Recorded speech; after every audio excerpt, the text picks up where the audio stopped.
Former Tampa Bay Buccaneer player Keith McCants has been found dead. He was the Bucs' #1 draft pick in 1990. Keith McCants seemed to have it all, a life filled with success that many could only wish for. As a talented linebacker in the NFL, he was celebrated for his skills on the field and was known for his charismatic personality.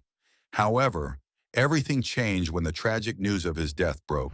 McCants lost his battle with drug addiction, succumbing to an overdose that left fans, friends, and family in shock. In a revealing article published by the Tampa Tribune on May 15, 2011, the troubled journey of Keith McCants came to light. Since 2002, McCants has faced several challenges, including 3 convictions related to drug possession and drug paraphernalia. These legal troubles painted a picture of a man struggling with demons that many could not see, despite his past glory in the NFL. After his last arrest in December 2010, McCants spoke openly about his life. He claimed to have turned a corner, insisting that he had been clean and did not see himself as having a drug addiction problem. This statement showed his desire to move forward and rebuild his life, a hopeful sign for someone who had faced so many challenges. Tragically, that hope was short-lived. On September 2, 2021, McCants' life came to a heartbreaking end when he died from an apparent drug overdose at the age of 53. His passing served as a reminder of the struggles many face behind closed doors, even when they seemed to be on the path to recovery. Life got derailed in how I struggled and how I was pushed to the side. Many become superstars in their professional career, but he was different.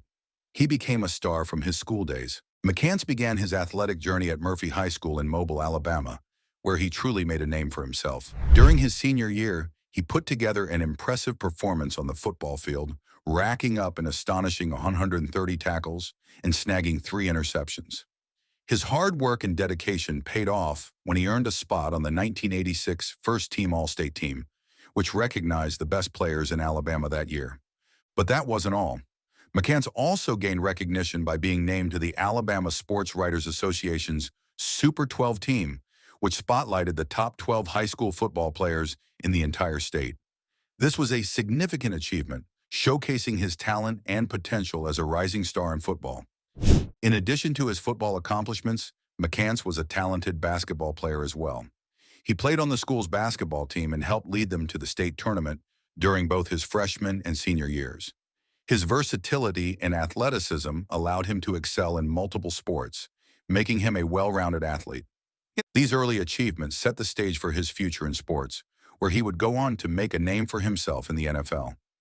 McCants' time at Murphy High School was marked by hard work, determination, and a passion for the game, laying the foundation for the successful career that would follow.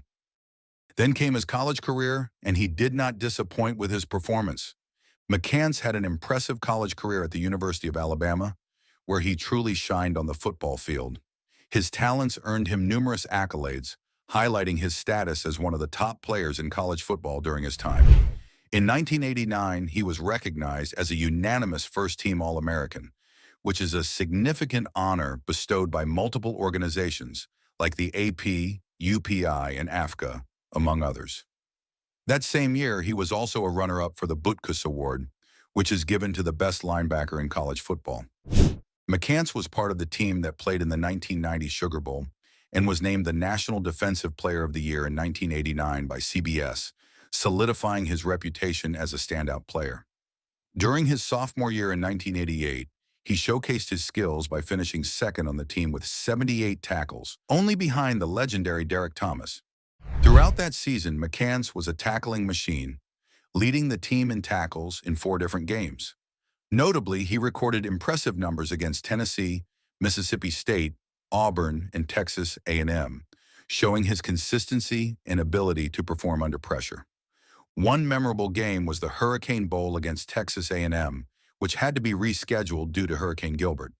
Despite the weather concerns, McCants and his teammates ended the season on a high note by winning the 1988 Sun Bowl, where McCants made a game-high 13 tackles. In 1989, McCants took his game to another level. He led the Crimson Tide with 119 tackles and 4 sacks, demonstrating his versatility and dominance on the field.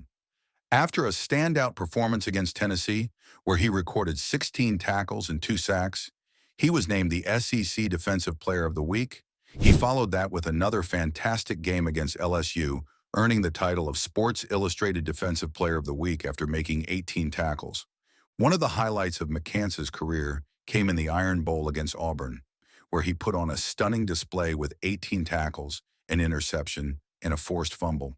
His remarkable athleticism was on full display when he chased down Auburn receiver Shane Wasden from behind, preventing a touchdown. Even though Alabama lost that game, McCants' performance stood out, and he had already made a name for himself as a player to watch. His consistent excellence was reflected in his ability to lead the team in tackles for 2 consecutive Iron Bowls. By the end of his college career, McCants had amassed a total of 197 tackles, with 16 of those being tackles for a loss. His impressive 119 tackles in 1989 put him tied for 6th all-time for tackles in a single season by an Alabama player. The February 12, 1990 issue of Sports Illustrated featured an article titled "The Young and the Restless," which focused on McCants and other college juniors who successfully declared for the NFL draft before their senior season, a practice that was relatively uncommon at the time. Before the NFL draft, McCants garnered significant attention from scouts. Ed Sherman of the Chicago Tribune described him as the biggest star around, with scouts expressing excitement about his potential. They projected him to be a virtual lock as the top pick in the upcoming NFL draft, which speaks volumes about his talent and the high expectations surrounding him. McCants' college achievements laid a solid foundation for what many anticipated would be a stellar professional career in football. In December 2010, Bleacher Report honored him by naming him the 33rd greatest player in Alabama Crimson Tide history, a testament to his impact on the program. His career was one that will never be forgotten. McCants entered the 1990 NFL Draft with high expectations. Many thought he might be the first player picked, but things took a turn when the Atlanta Falcons hesitated. Rumors swirled about knee problems, and there were allegations that McCants' family had received money from a sports agent while he was still in college. These factors led the Falcons to back off. However, despite the concerns, McCants' impressive strength and remarkable speed, clocking in at 4:51 seconds in the 40-yard dash, still made him a highly sought-after prospect. Ultimately, he was drafted 4th overall by the Tampa Bay Buccaneers. Signing a 5-year contract worth $7.4 million, including a then-record $2.5 million signing bonus, was a big milestone for McCants. As a highly regarded prospect, his rookie card featured a quote from former Kentucky head coach Jerry Claiborne, who praised McCants, saying, "Keith is one of the best football players I have ever seen. Have you ever seen a linebacker as big as he is? I never have. He looks like an elephant, and he runs like a deer." Buccaneers coach Ray Perkins was equally enthusiastic, noting, "He plays like he is never out of the play. That is the intensity level I like." In 1991, the Buccaneers brought in Floyd Peters as a new coach, who decided to convert McCants from a linebacker to a defensive end. This change didn't sit well with McCants at first, but Peters encouraged him, comparing him to Chris Dolman, a successful player who made a similar switch. Although McCants was not thrilled about the new position, he accepted the challenge and tried to make the best of it, expressing his determination. "Teams won't take me lightly, I can tell you that. I can play any position on this football team, except maybe quarterback. When this season is over, I could be in the Pro Bowl. You don't know how hungry I am. It doesn't matter what position I'm playing. What matters is me." Despite his reservations, McCants managed to find some success in his new role. He led the Buccaneers in 1991 with 34 quarterback pressures and recorded 5 sacks. Patrick Zier of the New York Times remarked that, considering the circumstances, McCants' first year was a success, despite having to learn an entirely new position. By December 1991, Coach Peters acknowledged McCants' contributions, stating, "I think he's played a decent season. If you watch films, Keith is a producer." Building on that experience, McCants finished the 1992 season as the Buccaneers' second leading player in both sacks and quarterback pressures.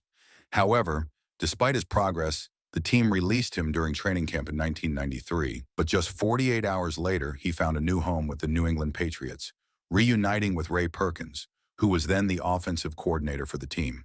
McCants expressed relief about his situation, saying, This is a lot off my shoulders. The rumors had been spreading for some time now concerning my future with Tampa. He even played in a preseason game against the Kansas City Chiefs on the very day he was signed, but he was soon released again. Later in 1993, McCants joined the Houston Oilers, where he witnessed a dramatic moment when Buddy Ryan punched offensive coordinator Kevin Gilbride during a game after a fumble. The Oilers had a strong season, finishing first in the AFC Central Division and making it to the playoffs for the 7th consecutive year. This marked McCants' first postseason experience, and he couldn't contain his excitement. When asked what it meant to reach the playoffs, he said, "Let me tell you something. This is big time. This is football. I haven't had a winning season since I left college, and it feels great to win again." In 1994, McCants followed Buddy Ryan to the Arizona Cardinals after Ryan was named head coach. In a memorable game against the Chicago Bears, McCants made a stunning play, intercepting a pass from Steve Walsh and returning it for a 46-yard touchdown, marking the longest interception return of the season for the Cardinals. The following year in 1995, he scored his second NFL touchdown by recovering a fumble against the Seattle Seahawks. McCants' journey in the NFL was filled with ups and downs, but he continued to showcase his talent and determination on the field. That is it for this one, but if you happen to like NFL legends, make sure to check out our latest videos on our channel NFL Icons. I'm sure you will love it.